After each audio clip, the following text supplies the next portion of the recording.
The fastest way to get scrap after spawning up is, well, it's complicated, but we'll break down each method that can be realistically done after spawning up, requiring no tech tree tools or armour. Finally, we'll compare each method so you can find once and for all what's the fastest way to obtain the required scrap for your scenario. Hey guys, Jfarr here, and let's get started. Measuring the fastest method for scrap collection is difficult. Therefore, I've included multiple measurements to hopefully help you in deciding. All scrap values are calculated after recycling, while the time taken does not account for the recycling process, only the raw collection time. The primary measurements we'll be looking at is the most scrap I obtained on any given run performing the method multiple times, the average amount of scrap collected over 3 runs, the average duration from start to finish for each scrap collection method, the penalties marked in red including the time it takes to reach the starting area, along with extra time if it requires setup, such as collecting fuel.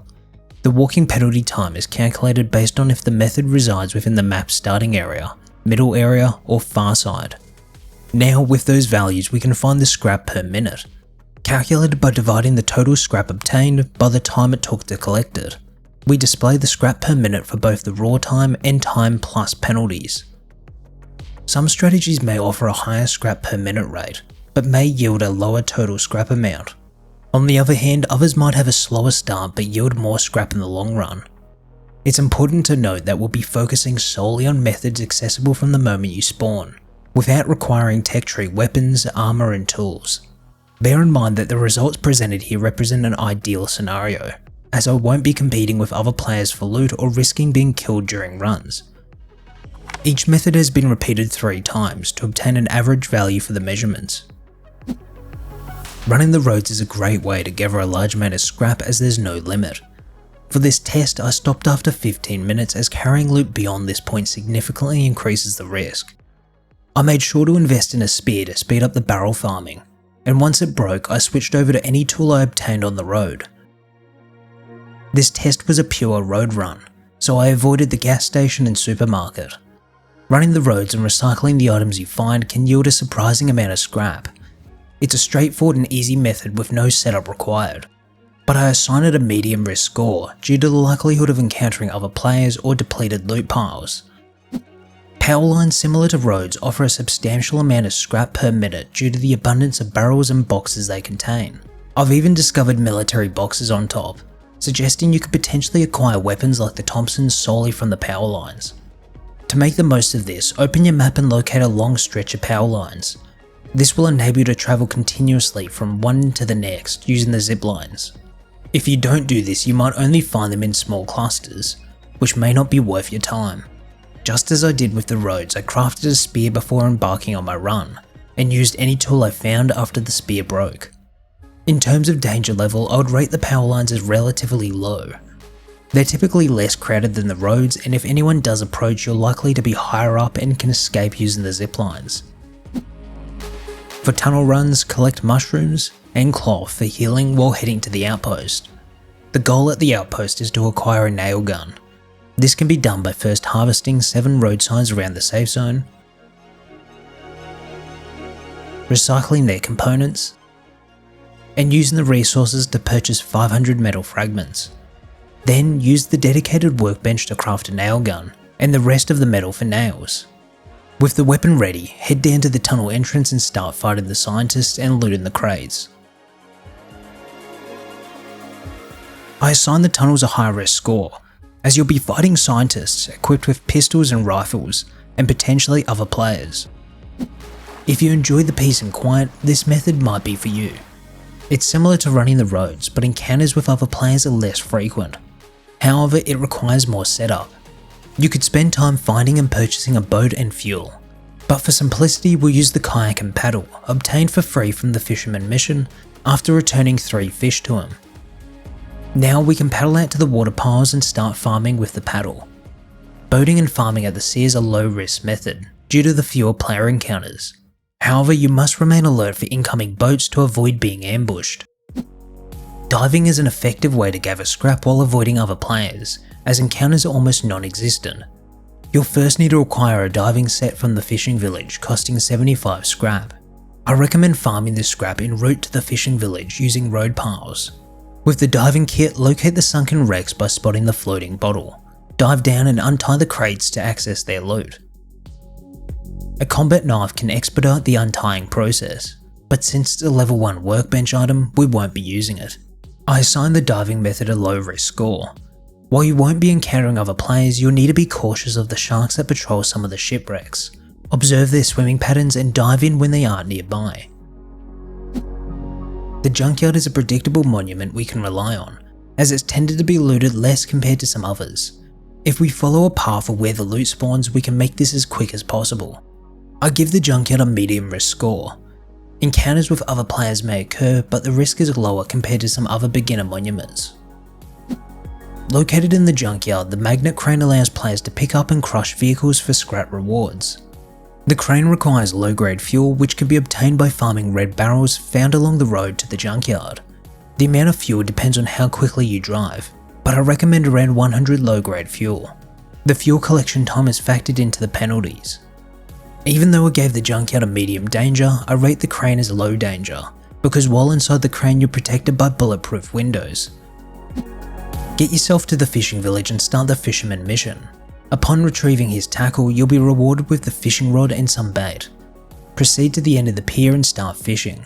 For this test, I aim to catch sharks over a period of 15 minutes, as they yield the highest scrap reward when sold. I give fishing a 0 risk score, meaning you have absolutely no risk while performing this method due to it being within a safe zone. If you're looking for an absolute way of scrap income with no chances of being killed, fishing may be the way to go for you. The harbour is typically found close to where you spawn up and can offer some barrels, crates and utilities. There's both a small and large harbour. As for the small harbour, I found I was able to loot it up in just over 3 minutes when following the same loot path. However, I was somewhat disappointed by the scrap obtained. When looking at the large harbour, I was surprisingly able to loot it up faster on average compared to the small harbour, and obtained overall more scrap. The harbour carries a medium risk score due to the potential for encounters with other players, as it's a great place to go for players seeking blue keycards. The Ferry terminal is one of the latest additions to the game, featuring up to 17 basic or military crate spawn locations. It's generally quieter compared to the other monuments, increasing your chances of securing all the loot. The terminal is located in the beginner and medium tier areas of the map, so a 3-minute run penalty has been included in the results.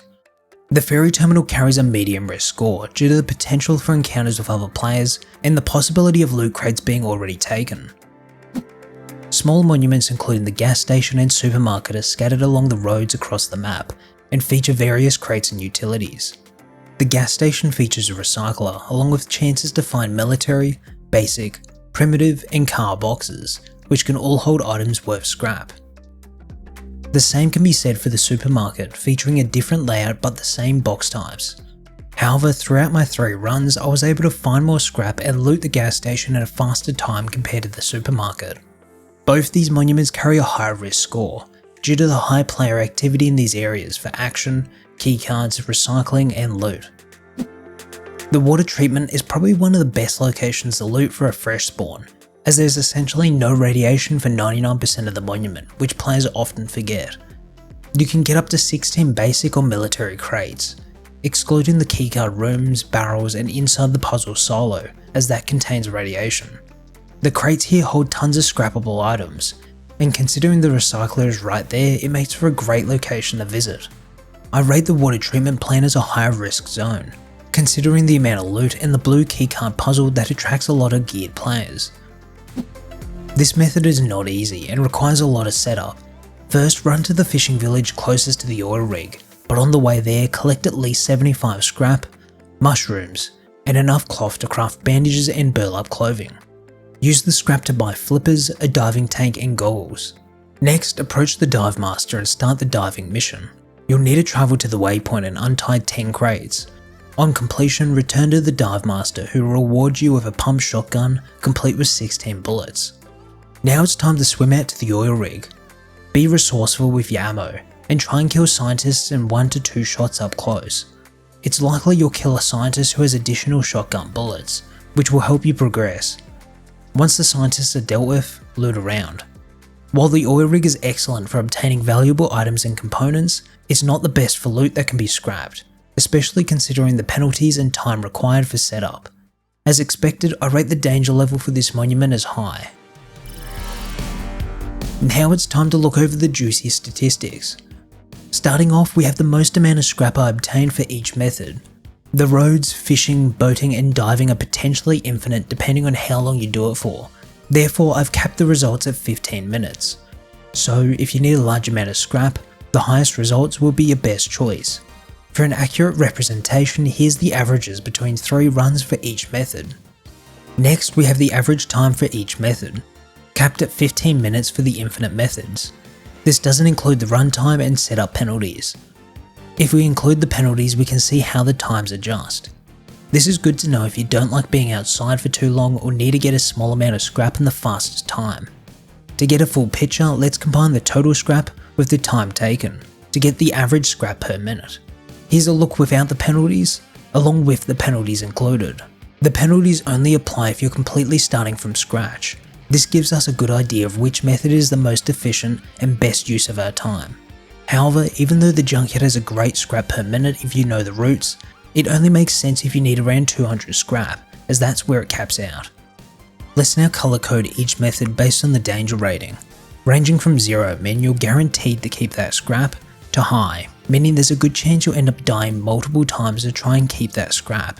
So while fishing has a low scrap per minute count, it has 0 risk, meaning all the scrap you obtain you will keep. So there you have it. It's hard to say one method is better than the other, since your requirements and luck may vary. However, I've found running the roads and looting water treatment as excellent strategies to quickly make some scrap. If you're lucky with finding fuel or already have some on you, taking it to the magnet crane at the Junkyard is a great way to potentially get 400 to 500 scrap in a few minutes, while being completely immune inside the cabin. I would recommend hopping out and grabbing the scrap every time you recycle a car, so players can't steal it.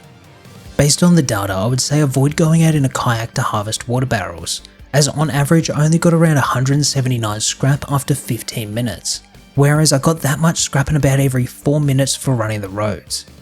Even if I died running the roads, it would still come out on top compared to the water barrels. Also avoid the oil rigs, unless you intend to go there for items other than strictly just scrap. And that's it. Thanks guys for watching and I hope to see you in the next one.